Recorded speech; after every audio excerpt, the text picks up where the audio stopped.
get that mess out of there. Okay. Okay, we're back. Hi, guys. Woohoo, silence at the beginning.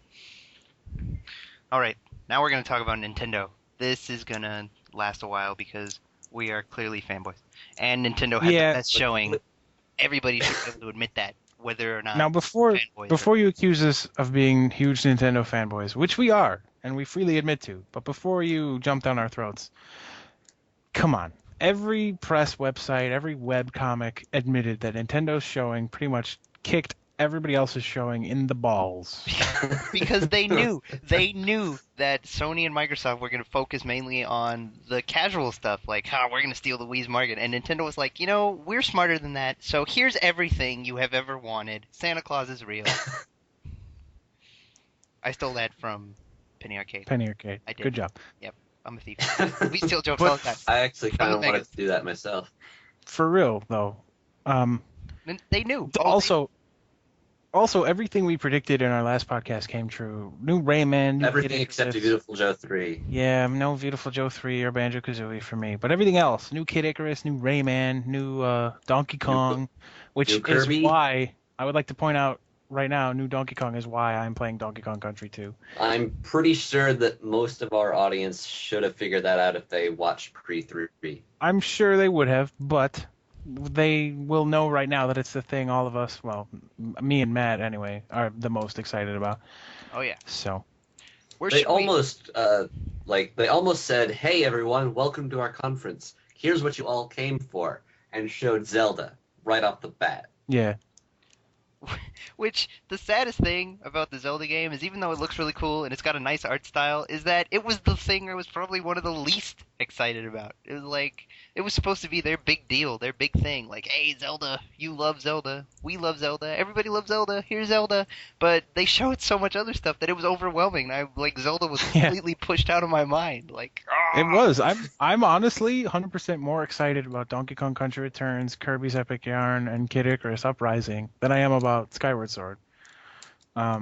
Which is going to be awesome anyway. It's probably one of the things that's dragging it down is the fact that it's probably the fact that Miyamoto kind of looks kind of silly because he had all that interference. Well, I was going to say that presentation of them showing the game for the first time went terribly because he's like flailing around and nothing's going right. He's pointing the bow and arrow at the ground. It was the motion, the Wii Motion Plus, it's infrared, so it probably picked up all the cell phones and all the other crap in the audience.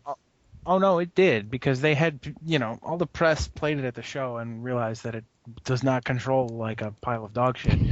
But beyond that, beyond the infrared and the electrical interference, which I do think was a huge issue, but beyond that, if you look at the stage with the screen behind him, in the keynote speech, I can't even tell where the screen or the sensor bar is that he's pointing at. And Miyamoto, God bless him, is getting old, so he probably didn't know either where the sensor is. You know what I mean? He's not that old. He was 19 when he developed the first Donkey Kong. I know. I'm just saying that, if I can very easily see why that presentation went so poorly, and I don't think it reflects the quality of the game. I think that there were a lot of other... Steve Jobs can have a bad press conference and still sell millions of iPhone 4s. Miyamoto is granted some leeway when showing Zelda. Well, if you watch any of the videos of it, it looks like it plays fantastically. It looks great. It looks like a fun game, and I love the art style. Yeah. Let's talk... You brought up the art style. Let's talk about that for a second. Okay, first off, if anyone complains that it's cartoony again, they deserve to have, some world-class... Colonoscopy. Yeah. I don't know. To remove the boot of the World Cup player that kicked them. Yeah. Face it, guys. I know that it's been done to death since then, and I am honestly getting a little sick of it. But if you're going to try and argue with me that Wind Waker did not have the best art style in a Zelda game, I'm pretty much going to try and punch you in the face through the internet. Because that game is so stylish and so gorgeous, especially for the GameCube, which is not, a graphical powerhouse. And I think that all these gritty anime fans were like, oh, Link should be realistic and dark, and video games should be all gray and green and have no colors in them at all, and Link should be stoic and not, look like a Chinese cartoon. I think that I hate those people with all the fires in my heart. Well, the thing Wind about it is Waker those was people won out. amazing. It looked amazing. That's what I'm saying. Nintendo caved to those people, and I died a little inside. And I think And that now we have this halfway point. We still have adult form Zelda, Link. but we have Miyamoto doing the fantastic and beautiful art style of Wind Waker. Yeah, but the thing about it is it's not completely cartoony like Wind Waker. Like, the character designs and everything aren't as cartoony as they were in Wind Waker. Like, Wind Waker, No. they catered to the fact that it was cartoony looking by giving the characters cartoony designs. But in this one, it looks more like a cross between Twilight Princess and Wind Waker in that the characters are still kind of, they're not cartoony, but they have that style to them where they look like cartoons. I don't know what I'm saying. Somebody help me. I think it's a really nice compromise. I think it's a good happy medium between Wind Waker and Twilight Princess, and I think I actually really like it. And if you think the art style is going to have any effect on gameplay, look again at Wind Waker. Yeah. It's still going to be a fantastic and beautiful game. Oh yeah. It's gonna be great. We could spend 10 minutes talking about just Zelda, but Apparently. I believe we've covered pretty much everything we want to do. yeah. I mean, we're going to be coming back with the video like when it comes out, pretty much just to talk about the whip and the beetle. The beetle looks like such an awesome item. I think personally, I just want to say it real quick. It's kind of like they split the boomerang in half. The beetle does all the grabbing of items, and the whip is kind of just like, hey, I know how much you love cutting down grass. Well, this lets you do it faster. That's a good point. I hadn't thought about that because the beetle basically grabs stuff from far away, and the whip stuns enemies, which are the two things that the boomerang does. So So are they getting rid of the boomerang? I don't know, but either way, I don't know. that's a great point, Kyle. I hadn't even considered that. But yeah, I think we've about covered Zelda. Let's spend the next 2.5 minutes talking about a different Nintendo game, and then we'll come back. Donkey Kong Country. Yes. Okay. Great choice. Or Donkey Kong Country Donkey Kong Country Returns. Returns. I want to say first of all that I think that's a great name for a new Donkey Kong Country game because it's not Special Donkey guest, Kong. Matt's girlfriend. That's right. Special guest.